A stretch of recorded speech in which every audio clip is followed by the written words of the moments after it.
بسم اللہ الرحمن الرحیم۔ السلام علیکم۔ ورلڈ بینک نے پاکستان کو سی پیک منصوبوں میں بھارت کو شامل کرنے کی تجویز دے دی ہے۔ پڑوسی ملکوں سے مضبوط تعلقات کے لیے بھارت سمیت خطے کے دیگر ملکوں کو سی پیک سے استفادہ کے لیے مدعو کرنے کی بھی تجویز دی ہے۔ میڈیا رپورٹس میں بتایا گیا ہے کہ ورلڈ بینک نے بھارتی جارحانہ عزائم اور مسئلہ کشمیر پر بھارتی ہٹ دھرمی کو نظر انداز کرتے ہوئے پاکستان کو بھارت کے ساتھ تجارتی پتنگیں بڑھانے کی تجویز دی ہے۔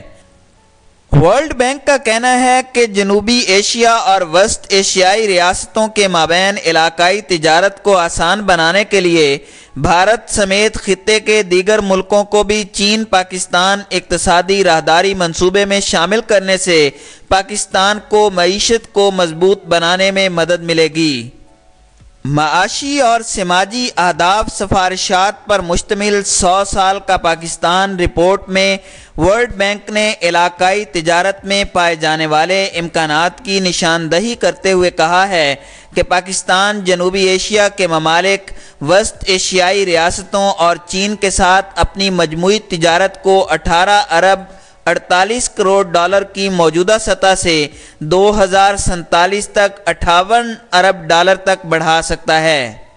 ورلڈ بینک نے بھارت کے ساتھ تعلقات کو بہتر بنانے کے لیے Pakistan India joint chamber of commerce کو فعال بنانے، عوام اور تاجروں کے لیے ویزا کے عمل کو آسان بنانے اور تجارت کو آسان بنانے کے لیے مذاکرات کے آغاز پر زور دیا ہے۔ پڑوسی ملکوں سے مضبوط تعلقات کے لیے بھارت سمیت خطے کے دیگر ملکوں کو سی پیک سے استفادہ کے لیے مدعو کرنے کی بھی تجویز دی ہے۔ واضح رہے، ایک میڈیا رپورٹ میں بتایا گیا تھا کہ چینی میڈیا کا کہنا ہے کہ سی پیک منصوبے سے بھارت کو اپنی چودراہٹ ختم ہونے کا خدشہ لاحق ہے۔ چینی اخبار کے مطابق بھارت تعصب پر مبنی پاکستان مخالف بیان دے کر خود پریشان ہوتا رہتا ہے کہ اب اسے ثابت کیسے کیا جائے کیونکہ اس کے پاس ثبوت نہیں ہوتے۔ جائزہ رپورٹ کے مطابق بھارت کو چین پاکستان کی گہری دوستی پر بھی اعتراض ہے اور ساتھ ہی اس کا رویہ بیجنگ کے ساتھ بھی افسوسناک ہے۔